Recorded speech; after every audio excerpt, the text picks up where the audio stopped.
Welcome to VetLine, your gathering place for veteran culture, answering your VA questions.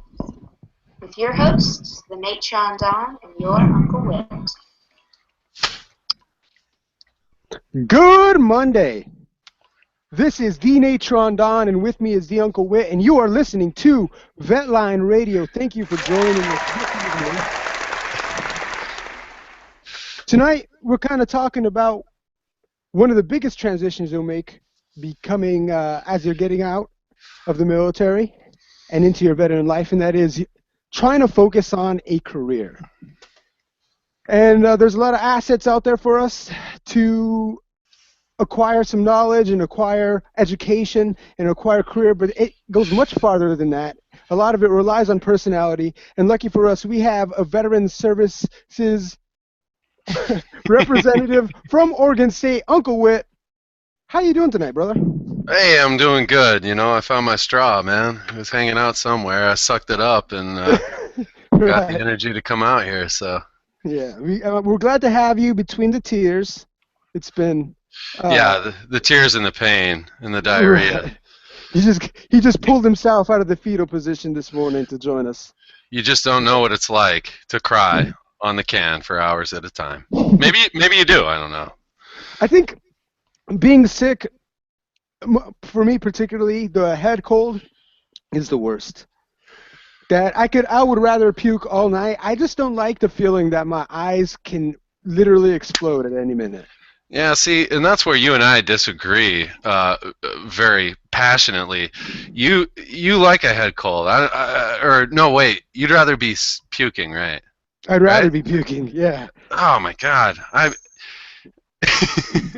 when I'm laid up puking and my body aches, I whine, I cry. All I want to eat is ramen. When I have a head cold, like they have over-the-counter, pseudo-narcotic liquid medication that I can take and just power through the day and still get things done. Of course, everyone I shake hands with is like, "Are you sick?" I'm like, "Oh, no, I'm good." But I disagree. I'd rather have a head cold any I like day. the idea. I just like the idea of accomplishing something, even if it's over the toilet. I'm getting something done. I'm looking so much thinner. I'm purging my body. Thank God it's natural. So here's a nice fact. Our little helper radar here kind of pulled up for me, and is an estimated 1 million men and women are expected to leave the military and transition into the civilian workforce within the next 4 years. That's a lot of people. 1 million individuals. So I feel like this is if you feel like you're alone and you're having difficulty kind of choosing a career or in your career path, maybe you've come into some speed bumps, I would like to let you know that you are not alone. There are at least 1 million people who are expected to join your ranks within the next 4 years. So today, I guess right off the bat, let's go pretty general, Uncle Whit. What are some of the difficulties maybe you have encountered, or as a veteran services representative, or as a veteran transitioning, as it pertains to developing your career or where you're going, what you want to be when you grow up? Well, shoot, how much time you got, man? We got exactly as long as we want. God bless the internet. Well, I guess I'll start with transitioning. Transitioning was hands down the hardest thing I've ever done in my life. I made that very clear. Just so many things to take in, but deciding what I was going to pursue as a profession was kind of a chess game. Life was Denzel Washington. Life is chess, not checkers, motherfucker. and it was a lot of different personal chess moves that brought me to the career that I have now. And I'm really not sure if I would have a career without being a veteran, because now I work in veteran services. So there you go. Right. But that was the only thing that really made sense. I mean, after a certain point, it seemed like making money, and everyone can punch my digital face anytime they want with this statement, but making money wasn't quite as challenging as dealing with certain social issues like veteran services, you know. Right. Um, Exactly. and I built up a decent like marketing portfolio, I guess. Well, let me back up. I started as a veteran transitioning. I thought I had a career in medicine. That turned out to not be true, in spite of the fact that it's documented these hands have saved lives. And Magic hands. magic hands saving lives. Woo! There we go.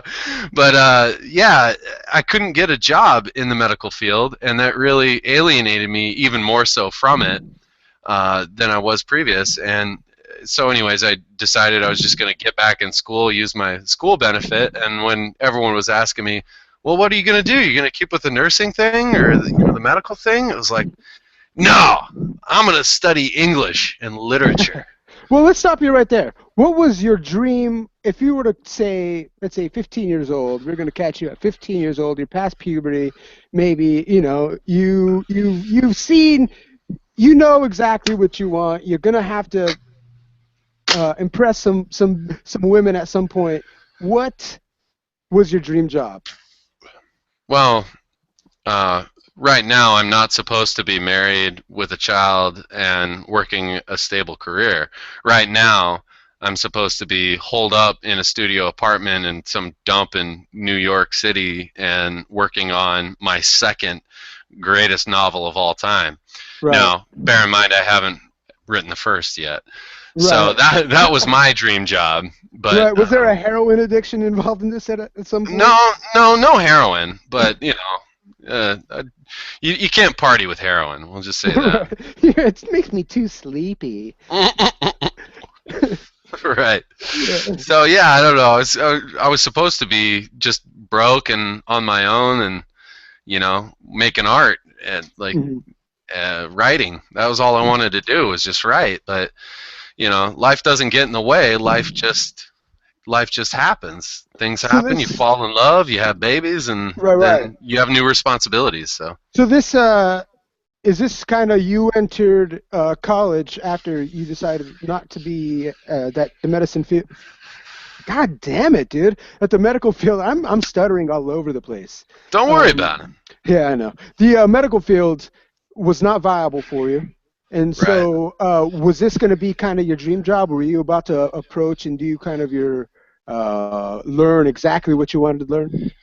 I was going to learn exactly what I wanted to learn. What I didn't know was what I was going to do with it in terms of supporting my family when I got out, done with school. Right. And, which is a common issue, which I can empathize with.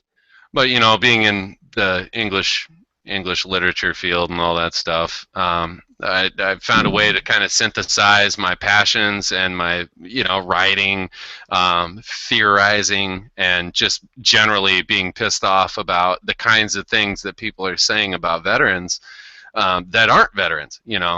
There's a whole conversation going on about veteran issues that isn't being conducted by veterans, and I thought that was absolutely fucking absurd.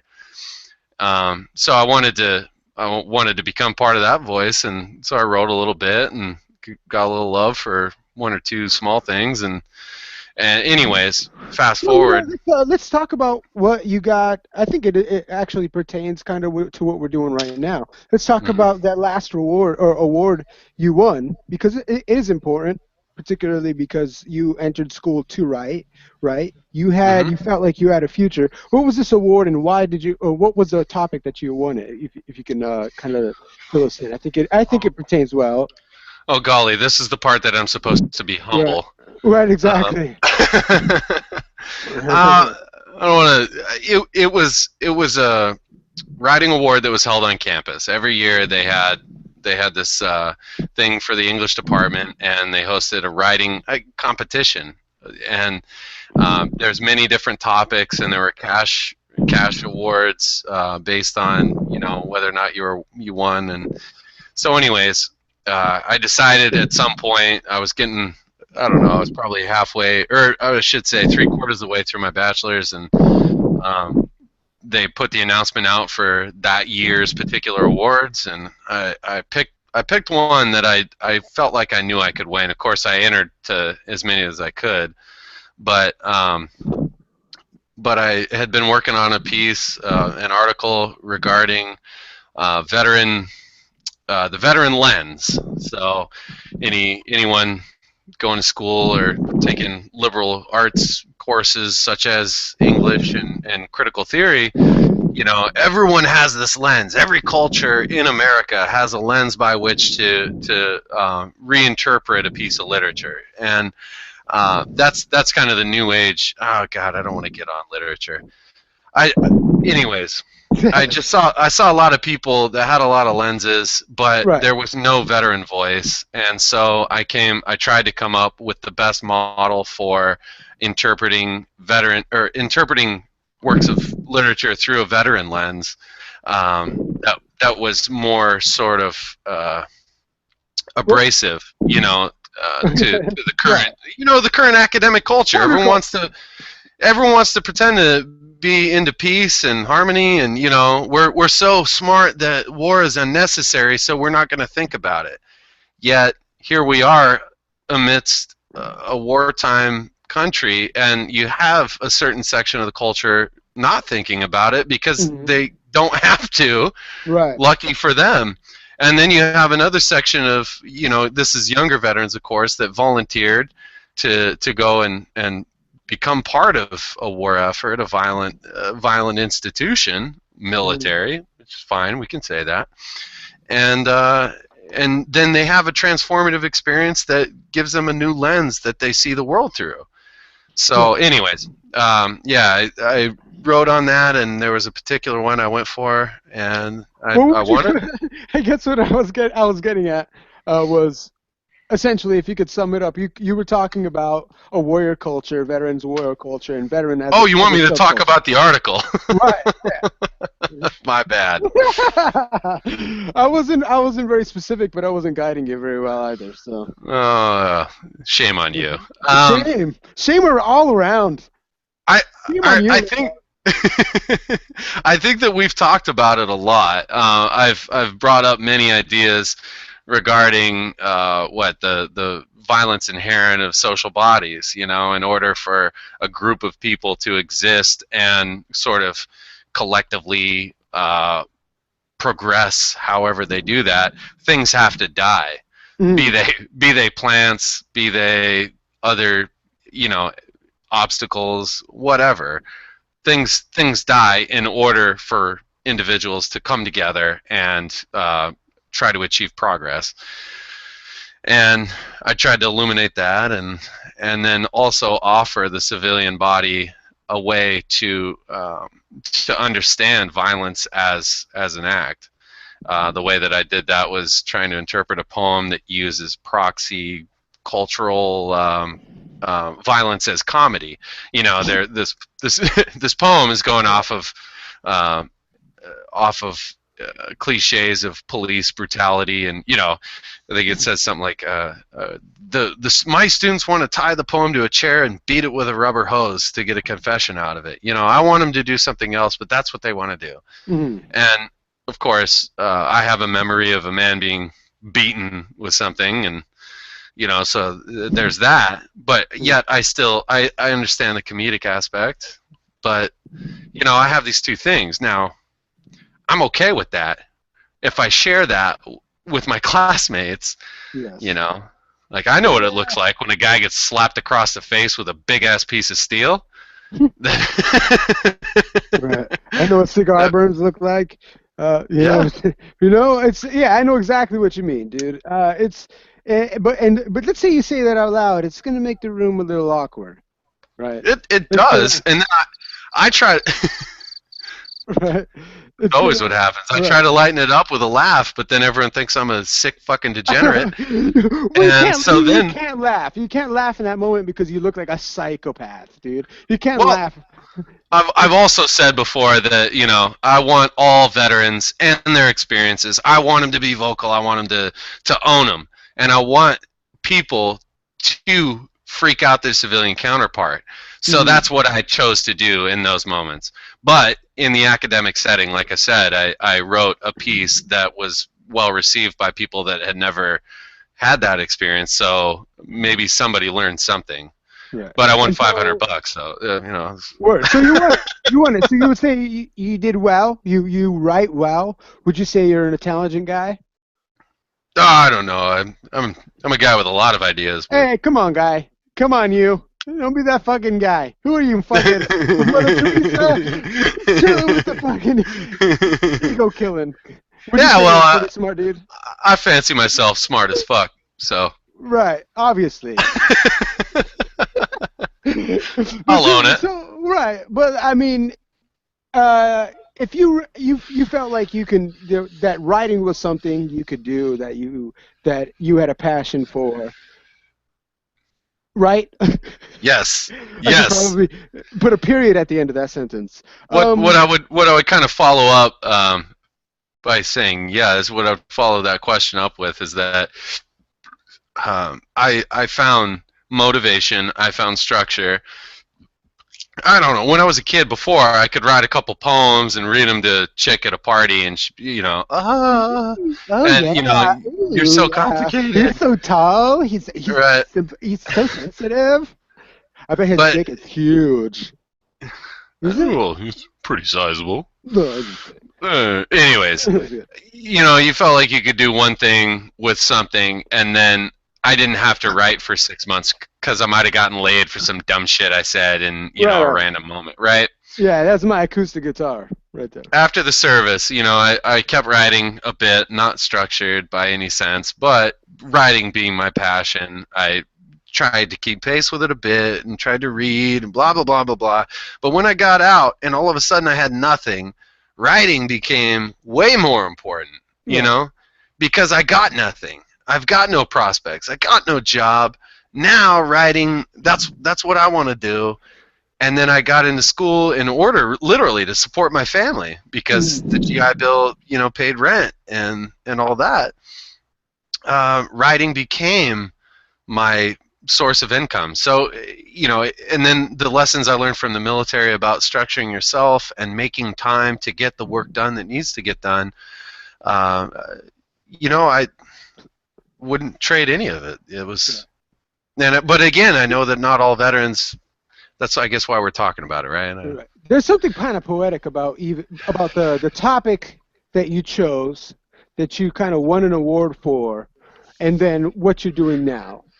And the reason why is because the way you got to this your current job kind of took a path that I think is pretty interesting. So, what was your job prospects getting out of college? You graduated with a bachelor's degree. You were coming out. What was your job prospects for jobs in your desired field? You have a dog, right? A very stupid one, yes. Well, no, but I mean, you take your dog for walks. Yes. Yeah, and when you go, not as much as I should, but I feel bad almost. It's not an indictment here. But when you go for walks, you always pack back your pocket with like what, 2-3 plastic grocery bags. Absolutely. And then you pick up what they leave along the way and you throw it in the trash. Sometimes. Yeah. Well, most of the time that was my job prospect, was dog shit. I couldn't find anything where I was at, and I had to apply in a small town to even be considered because where that was so dense. And I had to downgrade, I guess, in terms of where I was living in order to take a step forward. And I mean, it couldn't have been better. I love what I do, but I also I lucked out, Right. So would you say that your current job, you're doing exactly what you thought you would be doing as an adult? No, but I'm doing something that I love. Exactly. And so what I meant by there's some kind of poetry to the paper that you won an award for being the subject that it was, is that the job you are currently doing is advocating for individuals in this culture that you had such a heart for. But yeah, in order to get to this position, this spot, you had to get an entire. Utilize all the tools that I had gained from service, and then also bring in that passion. Exactly, and the passion is a good word, because you got to learn about something that you really wanted to learn about, and there's something also beautiful about that, about maybe not being in the field that you completely thought you're not exactly Hunter S. Thompson, you know what I'm saying? But you are. I know. I'm sorry, dude. No, I wish I could be. Well, yeah. We'll no, maybe I'll just be Devin Whitaker. How about that? Wait, right, Uncle Whit. We'll call you Uncle Whit. The man behind the mask. It'll hurt me come revolution time, but right. The ski mask will do you no good. I've outed myself. So I guess again, there's something poetic about the current job you're doing, and that you had no intention, that you had no idea that you would become a veteran advocate. And so, what got you interested in the job other than it was there, and what drives your passion in this job?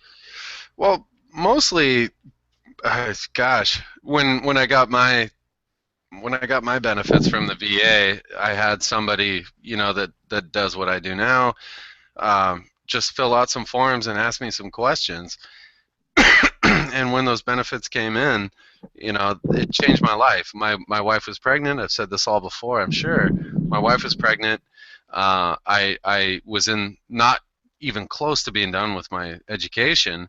So I was looking at, fracking in North Dakota. I mean, I was looking at, like, joining the service again. Right. Would you exactly think that you are completely morally behind fracking? I'm not going to open up that can of shit, but I mean, at that point, it didn't really fucking matter. Exactly. I just needed a job. It didn't fucking matter, right? Why? Because you have a family. You have a kid on the way. You're a man, dude, and you got to get shit done. You know what I'm saying? That's right. So, again, there were some decisions that was being made about a career, and primarily it was because of attrition or because of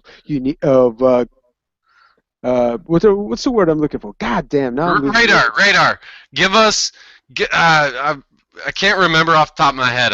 If I start, I'm gonna just fail, and any Marine that knows me is gonna get pissed. Give us BAMSIS, and let's recite what BAMSIS is. Ooh, I like that. Wow, dude, way to pull that out of your ass. BAMSIS. That's what you do. Right. Moving around. Use the tools that you've learned. I mean, learn to overcome obstacles. If you're gonna Wikipedia career, there is the definition you're gonna get is an individual's journey through learning, work, and other aspects of life. I was in a class today. It's a psychological development class, or excuse me, God damn it, an aging and development class, and it's a psychology class.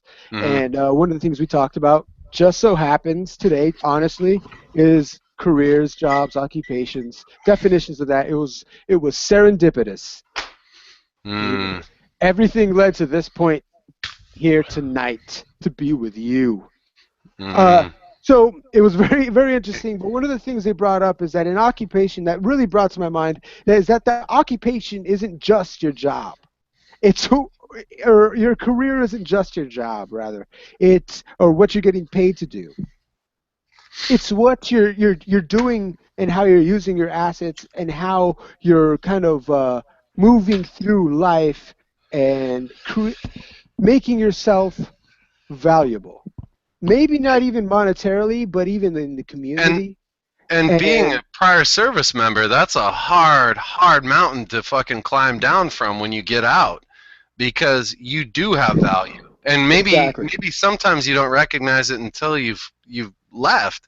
But man, oh man, getting out of the service, you had something. It was substantial. The path was laid out before you. There was an SOP for every fucking thing you ever did, and if you knew enough of it, then you deal with your supervisors and your underlings and everyone else. You have meaning. You gain meaning and you learn meaning, whether or not it's your true goy passion at the time. Maybe it is. But then, that's why getting out of the service is so hard, is that you lose your kind of sense of identity that you've cultivated over a period of time. Mm. And Bamsis, what do we got, Radar?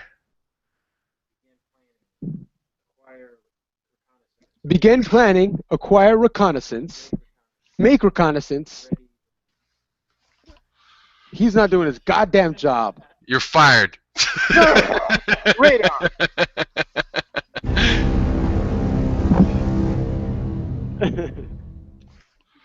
Issue the order. And supervise. So one more time, let's go down it. Begin planning. Acquire reconnaissance. Make reconnaissance. Complete the plan. Issue the order and supervise. Supervise. That is BAMSIS. And that applies in your career. How, Uncle Whit? Let us know.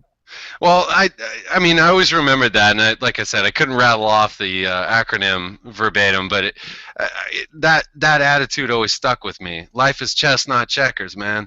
And you take a look, you feel out what's out there, you come up with a plan, and then you gain the information you need in order to execute that plan. But there's challenges in the way of any plan that you have to make. You have to make adjustments, and man, it's it's like kung fu.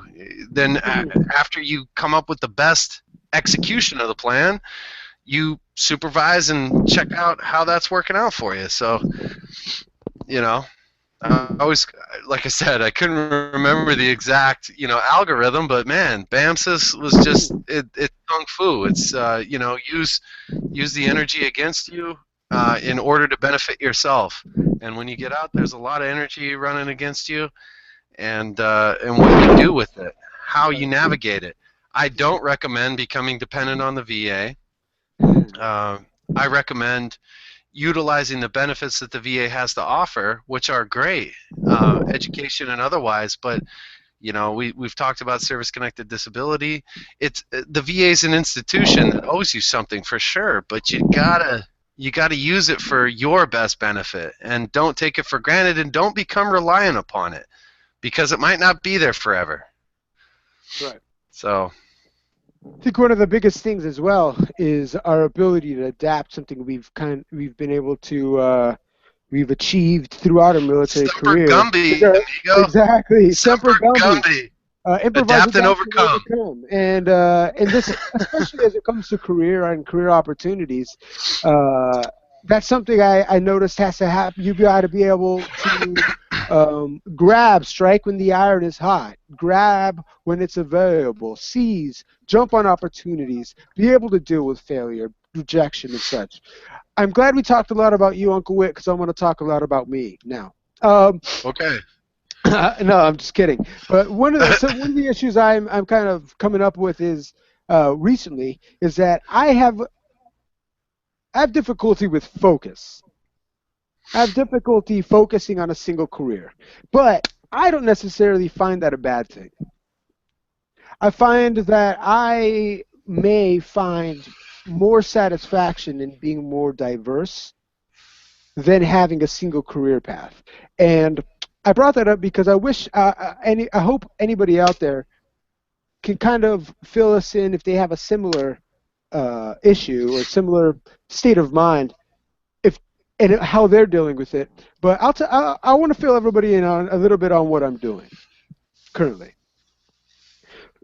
I'm going to college currently using my GA Bill benefits in exercise science kinesiology.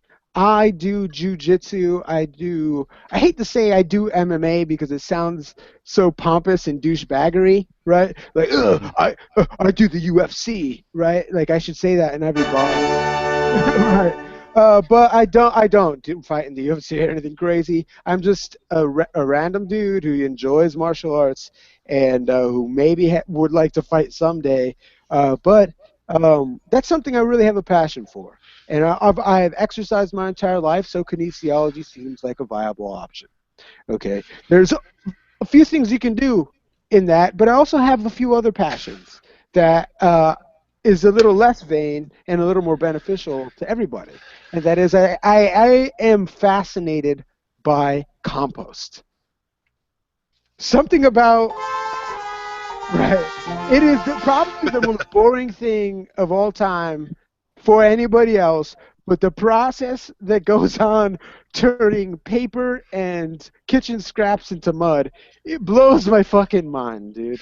It's There's, like watching paint peel, and I love it. hey, there's nothing wrong with that. And any veterans out there that have ever tried growing marijuana might reflect on the same experience. Exactly. And it should be noted, there's somewhere, and maybe Radar can look this up, huh? Get on your shit radar. That what job satisfaction for farmers is like the highest in the country. I mean, and that's kind of what you're doing. Exactly. It's a slow process. It's not an instant gratification. It is a slow building process of seeing how your labor has benefited and turned into something great. Yeah. So I mean, compost, whatever you're gonna do with that. I mean, I don't know all the ins and outs, but just as a practice, watching what you do over time and how that can benefit in any way. Oh God, it's beautiful. Right. But then came up with this fucking plan. The silly fucker and I came up with this plan to make a podcast. We decided to try to make a podcast for a group of individuals we feel passionate about as part of their community, for fellow veterans, and it just so happens we have a nice niche in that Uncle Whit has a passion for veteran benefits, VA benefits, and the expertise. So we kind of jumped on this opportunity. So there's quite. I also, not to say I'm super awesome at it, but I do also dabble in a little bit of stand-up comedy. There's a lot of things that I do, is what I'm saying. I'm sort of like I said before, I'm sort of a Renaissance man. I'm mediocre at a lot of stuff, but I'm not great at anything. So I have a lot of passions, a lot of things I'm interested in, and so I keep my hands in these fields. Now, where these things are going, I don't know.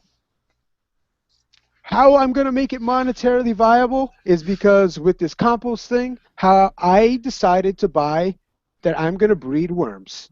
Hey, that's my passion. You're going to turn shit into money. Exactly. No matter what you do. And that's what we're here to tell any veteran that's listening, for the love of God, turn shit into money or in anything that can benefit you. I think that's a parallel of both of our stories, is that getting out of the service is hard, but man, if you can maneuver through it, BAMSIS the fuck out your way out of it, man, there's no stopping us, and the culture is predominantly against us. The current culture, given what we understand, you can see that in the literature that's on the walls of any VA clinic, any veteran service office.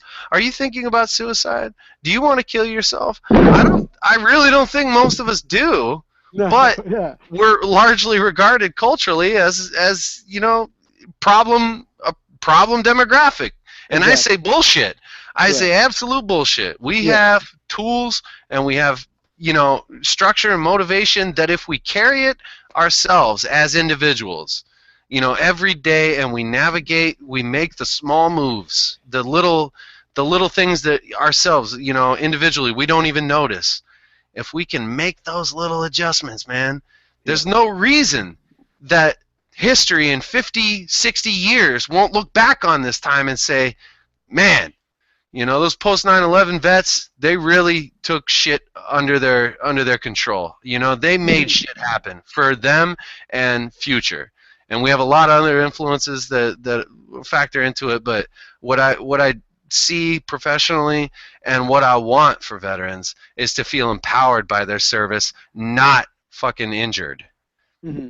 And I guess what I was getting at when I was saying I have my hands in a lot of these little pots is that I started to evaluate and analyze what the general theme was in all these little projects I had, and one of them, two of them, a lot of it is narcissism and my need to like perform, right? Right. Uh, but in one of them, I really wanted to apply. There's a sense of benefiting others in actually kind of what I imagine both of these, both stand-up comedy and the podcast. In my compost business, small business that I'm growing, the compost is essentially taking items that would be placed into a landfill and I'm taking it into my property and I'm turning that into something that is viable and commercial and beautiful and beneficial to the earth, right? Physical training, kinesiology.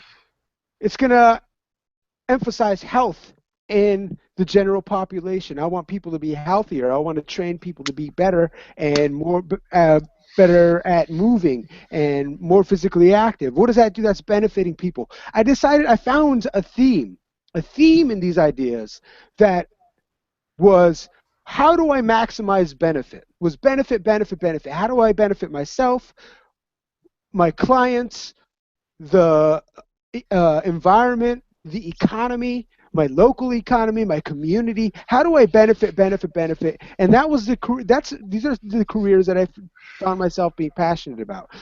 So maybe somebody could give us some insight into this, but maybe if you're having difficulty finding career choices that you are very passionate about, maybe find what your general theme is, what you want out of life. I want to benefit everybody. I want to leave a mark that says, Nate lived a very rough and tumble life until he was about 28, and then he benefited everybody. Well, you want to leave a legacy, and the Exactly. way that A anybody positive one. the way that anyone leaves legacies is by being a good steward, first and foremost of themselves, and second to their family and their community. Mm. That's stewardship. Let's talk about stewardship. I like you brought that up because I feel like a lot of people feel also in their desire to help the general community, they sometimes sacrifice their own career development or life development in order to benefit others, which I feel is very contrary to to the idea of benefit, if that makes sense. I feel like as a person, you should maximize yourself in order to be able to maximize those around you. Does that make sense? Yeah, definitely. It's hard. I mean, Like, if you're a beggar, it's hard to give food to other beggars. But if you know how to produce food professionally, you can teach a beggar to produce food. well, but the beggar has to be willing to produce his own food. Exactly. So Or you can produce food for the beggar. You know what I'm saying? if you're into that, You don't have to sacrifice what is coming into your hands in order to uh, to to benefit others. well, and There trust can me, be a I won't. balance. Right. Exactly. I'm a little too selfish for that. No, it's not selfish. I mean, what you're talking about is selfless, but there's other human factors and social factors that weigh into, the idea of providing for everybody, and it's an ideal that maybe humanity strives to, but where we're at right now, is not exactly realistic, and for individuals becomes grossly frustrating and alienating. And so I would say to any like yourself, you're already living it, and what I've learned from navigating post-military life and careers and making money and providing for my family, the best thing I ever did was say, Devin or Uncle Whit, you got to do for you. You got to work on you, and Right. you got to pay attention to what you want. and then the rest will fall into place. And so far it has. Not in a selfish way, not in the way that, like, I want to just drink beer at this bar all night. Like, that didn't Right. benefit me, and it didn't benefit my family. But if if I do any number of other things that, like, this is what I want, and this is the kind of legacy I want to leave, and this is the kind of steward I want to be for my family, then the best way to do that is, what do I want? What do I need? How do I want to get there? And once you focus on the self, no one's riding your SOP anymore. You don't have a fucking career path anymore. You're done with that. You gotta write your own SOP, man. So. Exactly. One of the a big thing that is very intimidating, kind of reverting back to the beginning, is that a lot of times when you're getting out of the military, I know I felt this, and others have felt this, is that they're getting out with a skill that is the civilian world finds to be non-marketable. Or if I am going to enter this field, I'm taking a drastic pay cut, like to close to minimum wage, which is, let's be real, that's not a livable wage at all. So I feel like there's a lot of difficulty in this transition trying to find a career. Now, do I love this career? Do I stay in this career? Do I stay in this career and sacrifice this pay cut? Do I go to school and sacrifice the time? As an English major, there's a lot of themes that we're pumping on in some of these questions, Don, and one of them is making you. Oh, damn it! I lost it. Shit.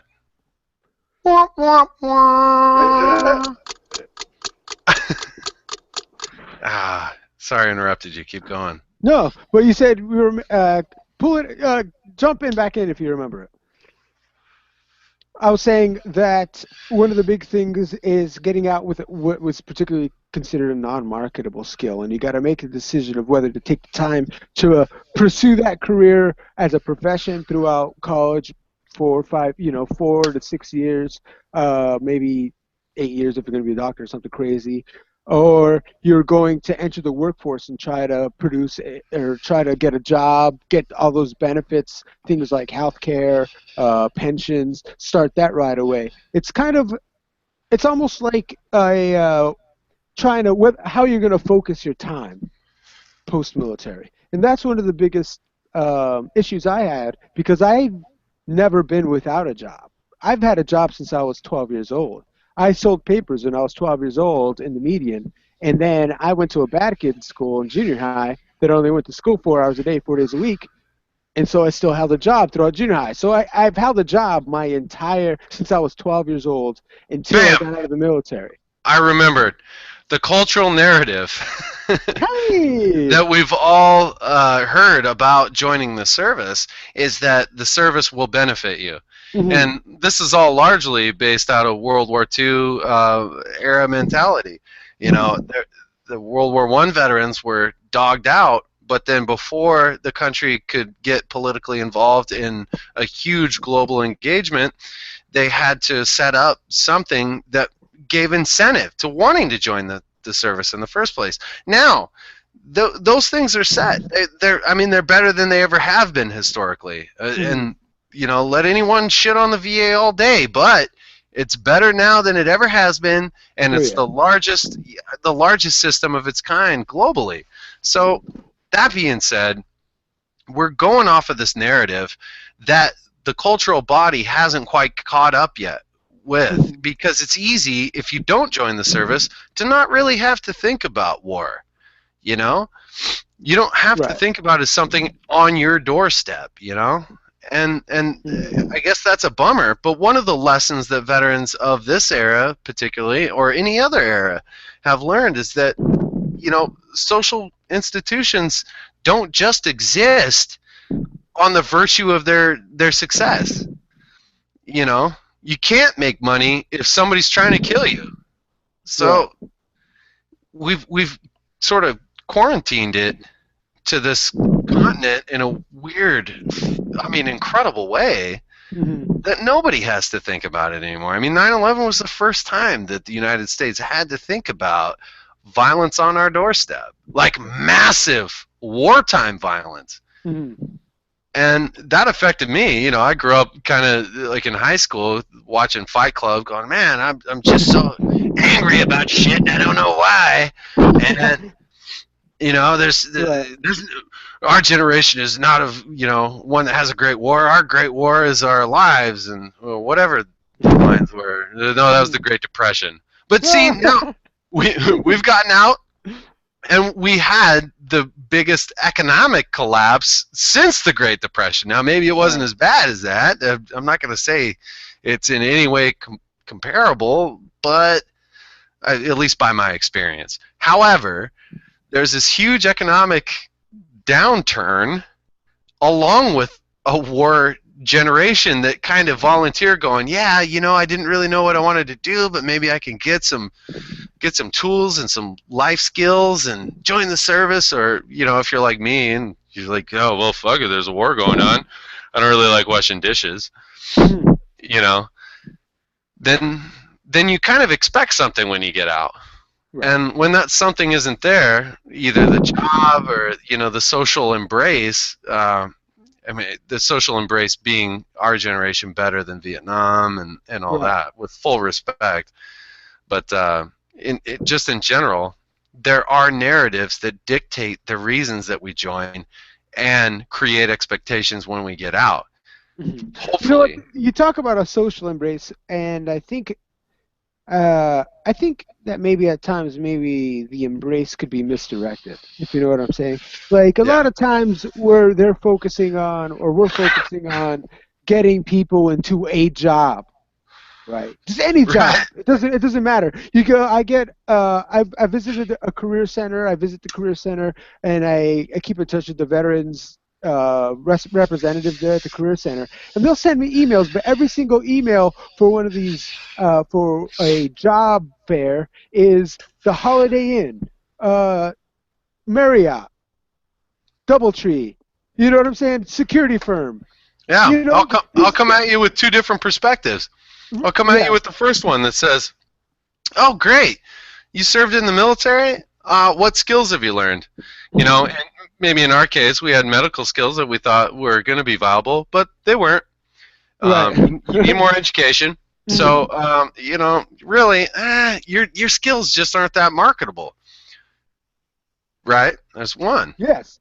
But what the people that are asking you those questions, the people conducting the interviews, and why I was lucky in my career, given my supervisor is a salty as shit veteran and decorated like crazy, he had that respect, and so he saw and was familiar with the skills that I could bring to the job that was, of course, serving veterans. But veterans have a sense of what it takes to keep this thing floating. Right. I mean, I just it bugs me when I see people address veterans the way that they do, and it's non-veterans. It's not their fault because like what? Give us an example, man. Well, we've talked about thank you for your service and gosh, wow, are you okay? The hug episode. Mm-hmm. And I mean that feels nice, but the only person that's gonna be able to overcome that is yourself, and hopefully we can add some level of confidence to the conversation that you're having in your own head about what you've done, if it was a waste of time. And I'm here to say that it wasn't. It's just that there's no narrative right now that exists for recently separated veterans. There's no tools, there's no SOP to say this is how I become a successful individual, as well as being a good steward and father or husband or just whatever. Right. And in addition to that, I don't think a lot of the pure breadth of the veteran lifestyle, getting out of the military and transitioning into a new career or trying to advance yourself in the career that you started in the military, the pure baggage that you're getting out with isn't really evaluated. You could pay for 36 months of college, but does is that really helping me make a decision about what I want to do as a career for the rest of my life? I think one of the biggest things I've had difficulty with is that I've changed my major a number of times. Hmm. And what that does is essentially just throw away classes, one or two classes, makes some of the benefits that I'm using almost in vain. It seems wasteful almost, because I've taken classes, I've spent the time on this, but now because of a change or a change of mind, I am changing and have to use kind of lose those benefits in such a way. So I think Or a end lot of up paying for them, you know? yeah, or end up paying for them. And the difficult, I think a lot of times there's not enough emphasis on the veteran as an individual, the veteran's actual career needs as an individual, but rather they're just trying to fill veteran jobs. How do we get veterans Well, into jobs? I really want to stop you right there because, Mm, you know, as veterans, we should recognize that we're not individuals. We're a part of something, mm, you know? And when we get out, we're leaving something really big and that identity, that self identity, but then we don't know how we fit into the rest of it, so we let ourselves become individuals again, you know, and think that, all right, well, I'm gonna do this or I'm gonna do that, but everything you do, you know, if you're a family person or whatever, even if you're just a single veteran, you know, moving back home or going to a different place, you're still a part of a fucking collective. I mean, it's pretty big and it's pretty successful and you're still moving forward. The attitudes of what you're now a part of may not always agree with your sense of, you know, structure and all this stuff that you learned in the service, but, you know, how do you fit? You're one individual, a part of some greater mission. How mm, can you contribute? How can you stand out? And that's what I would like to challenge veterans is say, take control of your fucking communities, you know? right, Own where you're at and make your voice heard so that others will benefit along the way. right. Because, Militarize the Boy Scouts in your area. yeah. Yeah, hold everybody at gunpoint, gather them into the center, and take control of your community. I'm sounding like a hippie That's what right Uncle now. Way is saying. I didn't say that. No, but really, I see exactly what you're saying. It makes total sense. Raider finally did his job and sent us kind of sent me a little quip that sounds intelligent. Veterans struggle to market themselves effectively for civilian jobs. So what's his topic? And it says hiring managers have trouble understanding the military lingo and identifying transferring skills. And this is from a Hire Heroes website.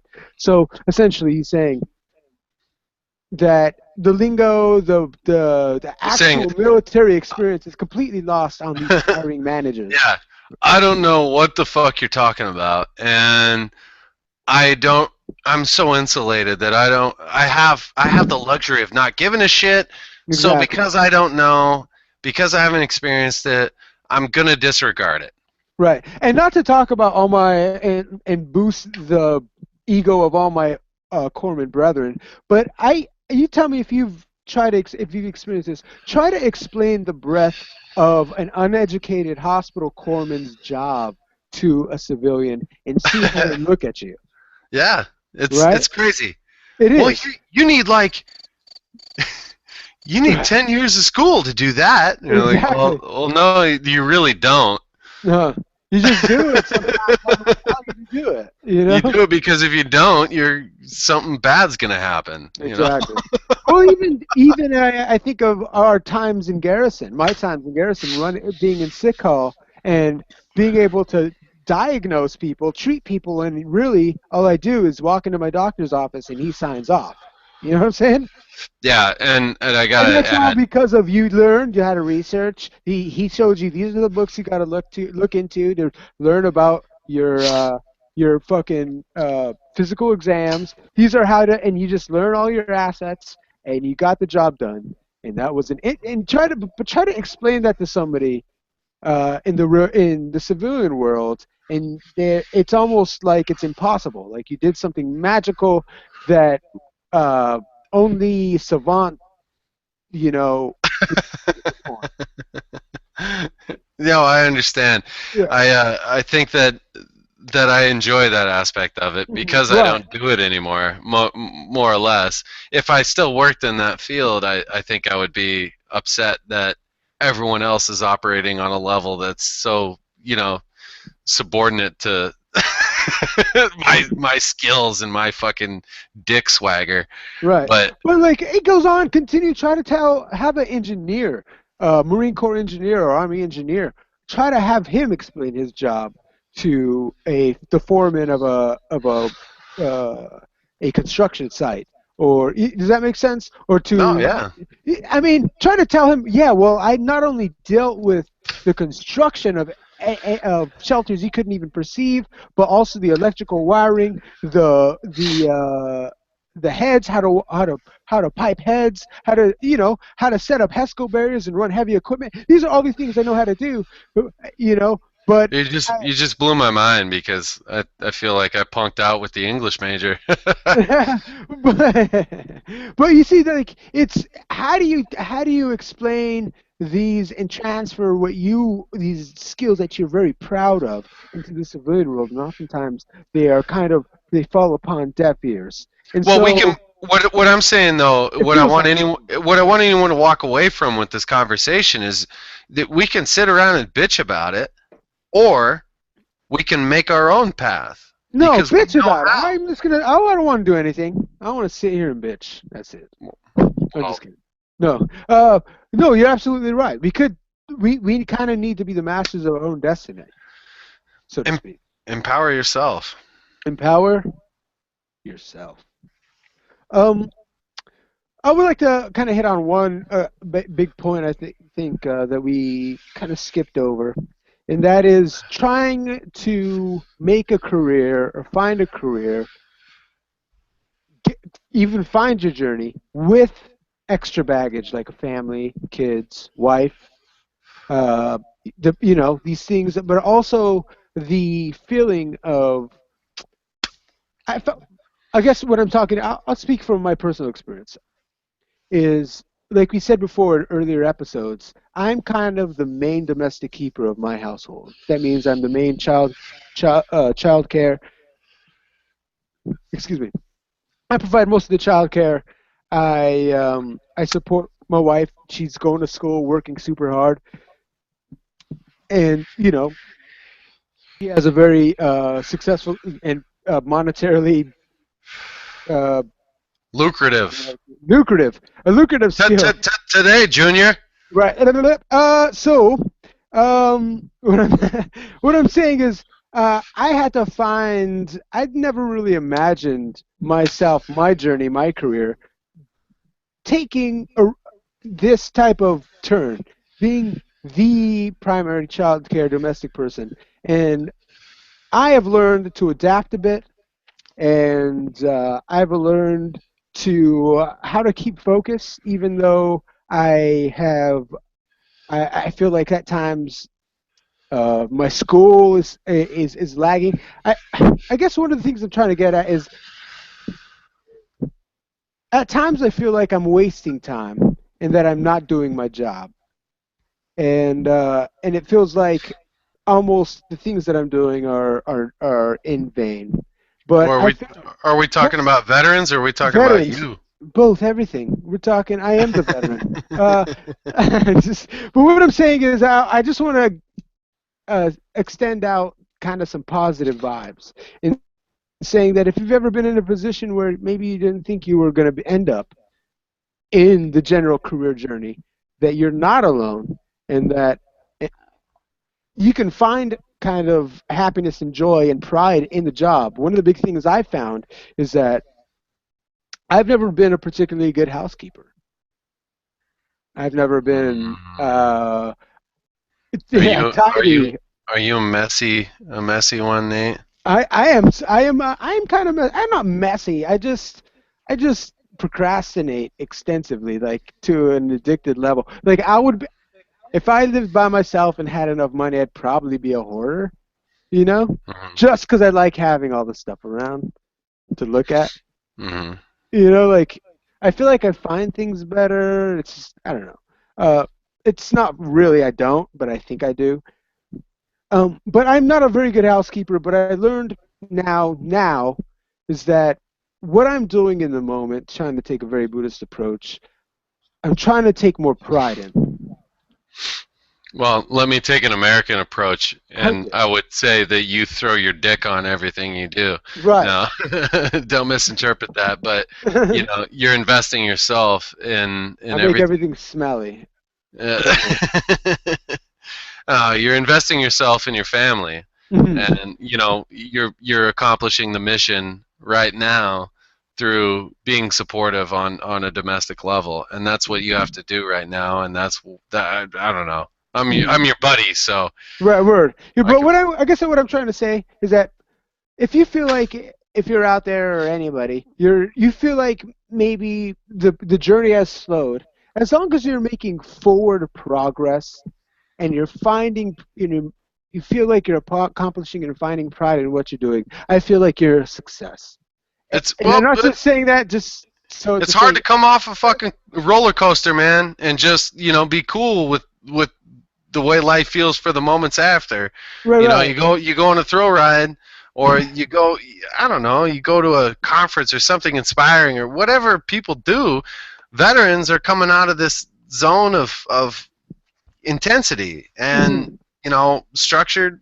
Uh, things make sense in a weird way, and if they don't make sense, well, fuck you. I don't have to think about it because it's part of the mission. Right. That's There's not laid something. out for you personally when you get out. Right. There's And also a word that keeps coming to mind that came up in another psychology class, and it is intrinsic motivation. mm, And intrinsic motivation is the motivation to perform work for the sake of the work. If that makes sense. yeah, So, for in this case, if I apply that to housekeeping, is that I don't really particularly like housekeeping. I hate it. But you know what? I perform the work because the work benefits provides benefit for the family. It keeps us healthy. And you know what? If I do it now and I do it often, it's going to be shorter. It's going to be done in a shorter duration, done quicker and more efficiently. So I well, do the work for the sake of the work, and I try to take pride in that. And I don't know. you should. It gives me a little bit of boost at times. You know, it gives me a feeling of accomplishment, like I'm doing something. I'm on a path, and maybe I hope that gives there's some relation to somebody. If anybody's, all four people who are listening, uh, if you could find relation to that, that would Well, be great. just Um, just take on anything, man. Take on anything with the same motivation that have that Lance Corporal in the back of your head or whatever, giving you the knife hand, going, how the fuck are you doing this better? Have that guy back there. He motivates me all the time. He makes me very self-conscious, right. I do have but one last through my question. self-consciousness, I can get through it. So Oh, look at you, Tony Robbins. go fuck yourself. You're just a big bitch. That's right. Anyway, I had one more question for you, Uncle Whit. As Oh, okay. we're kind of running out of time. Winding down. Winding down, and one thing was uh, your goal setting. I want to talk to you about the goals you have set. You don't have to go Oh. too deep into your own lifestyle, but if we're going to talk about your career as an individual's journey, I want to talk. I want to hear about some of the goals you have set, maybe that you have failed at, and um, how you've dealt with that, how that relates to the path you're currently on, and Well, some of the goals, maybe. I'll Yeah, start just by talk about. Go ahead. addressing failure. Right, let's do it. I I want to talk I, about. I think failure is important.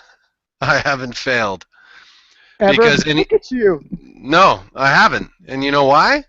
Why? Because any goal that I've had, any obstacle that puts itself in the way, I've navigated around. Like I said before at the beginning of this episode, I am not supposed to be here right now. I'm supposed to be holed up in a studio apartment in New York City working on my second bestseller. I'm 30 years old.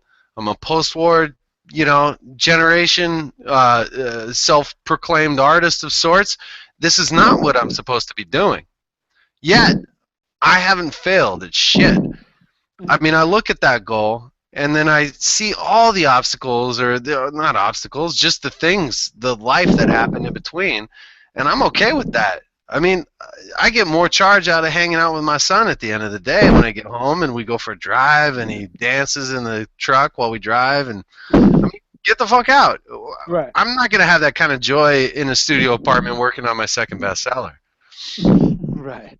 What do you think about as failure? What is failure? To me, it doesn't exist. There's obstacles in the way of your goals, and then there's life that just happens that you have to bring that with you and navigate with that for the rest of your life. So I mean, I'm gonna call that a swoosh on my part, because that's exactly where I was going with that. What I wanted to say. Oh, you were gonna teach me something? No, I was hoping we were kind of gonna end on the right path, but then I'd have to talk about my own anecdotal evidence or whatever.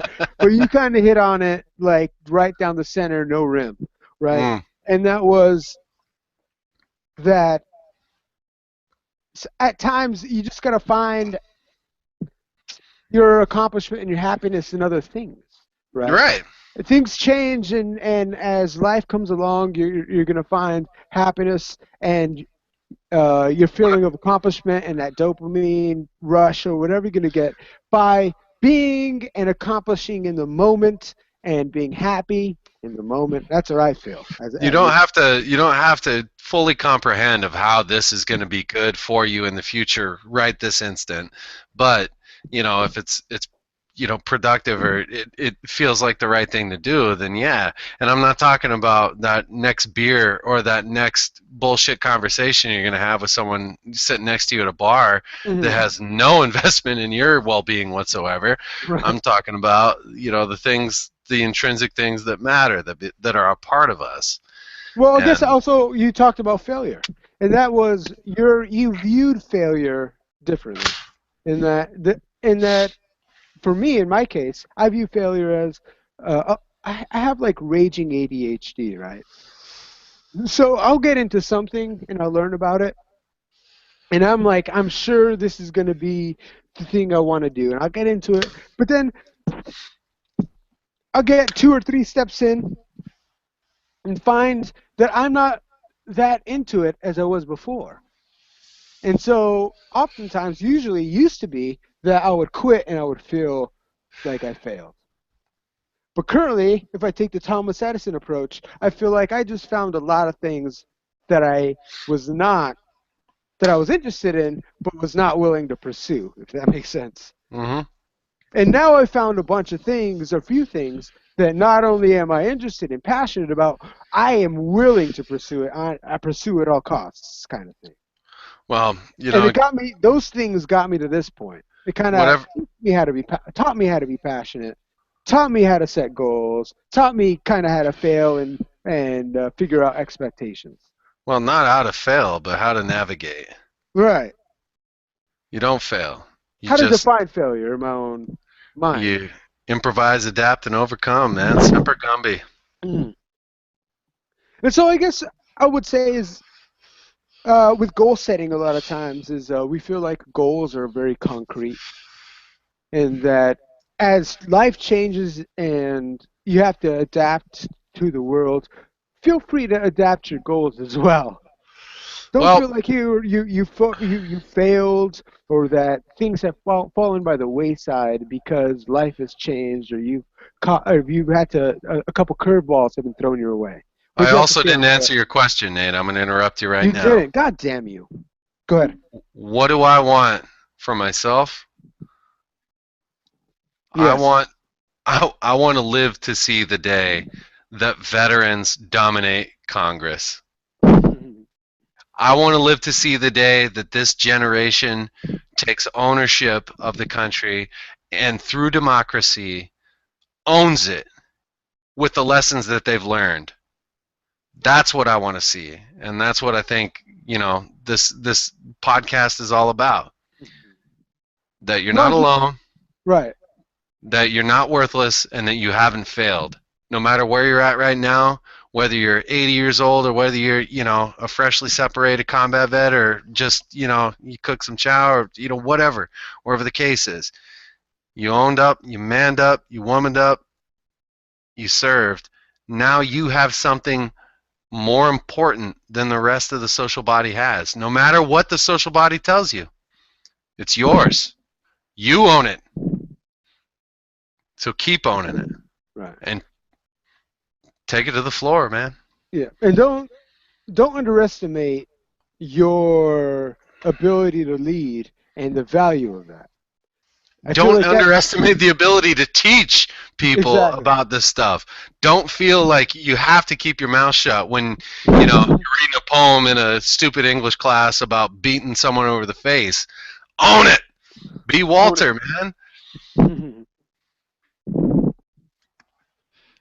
Just take it to the mattresses. Take it to the mattresses. I like that.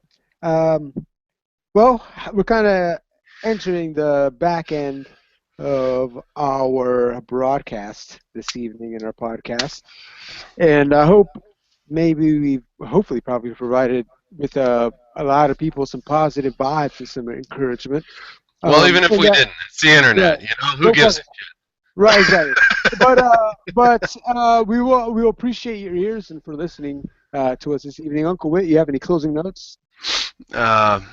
I wish I could think of something great to say right now. I just got a lot of love, and I got a lot of energy, and I want to see this generation take it over and not waste it like the generation previous. I think for my closing notes, I would like to say that I hope that once again, through our ability to adapt and through the help of our fellow, as we come together and work as a team, we can kind of begin to build that image as of veterans getting out and not being having the struggle, but rather getting out and knowing that you're going to have a successful transition out of the military and making that a positive experience as well, and maybe not making that not so difficult because it is. No, fuck that. No one can make it for you. You make it for yourself. Exactly. Well, I'm saying change the idea of it. Change the individuality and the man sitting on the island by himself feeling, and that we are still in this together. Assets are out there. There are places to go. And you know what? VetLine Radio is here for you. For you, literally. If you send us something, we will respond to you. Everybody. And so you are not alone. We're here for you. That's why we are, as VetLine Radio, trying to be the gathering place for veteran culture. So my final note will be to stop being yourself once again. Everybody. Knock it off. It's not worth it. Stop whatever you're doing and try to be something a little better. Thank you very much. We want to thank that you are. Right. Before we sign off completely, we're going to thank a couple people. We're going to thank at the top Arturo in San Diego. We're going to thank you for his donations. We have a GoFundMe account, and he contributed to our GoFundMe account, which is keeping our podcast going and keeping it, less expensive for us, honestly. And easier. Keeping our voices on the internet, I guess. Exactly. Keeping our narcissism alive.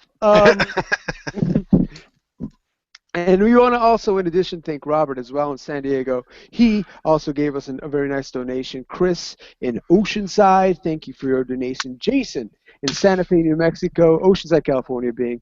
But Jason in Santa Fe, New Mexico, thank you for your donation to the show. I want to thank Nick out of Newport. Nick the Pirate, thank you very much for your sizable donation, as well as Nicole out of San Juan. Thank you. And Cole out of Portland. Thank you for your donations and keeping this pirate ship afloat. You can find us on Facebook at VetLine Radio. You can find us on Twitter at VetLine Official, Google Plus at VetLine Radio. We also, if you want to pick up this podcast, download it directly from the site. You could find us at vetlineradio.podbean.com. You could download directly from that site, or just find us on iTunes. Subscribe, follow, rate us on iTunes, please. That'll definitely help us keep our visibility. Share us on all these sites. Let us know. Let your friends know. We appreciate your ears. We appreciate your hearts. Ladies and gentlemen, for the Nate Sean Don and your Uncle Whit, I'm saying, taps, taps. Lights out, America.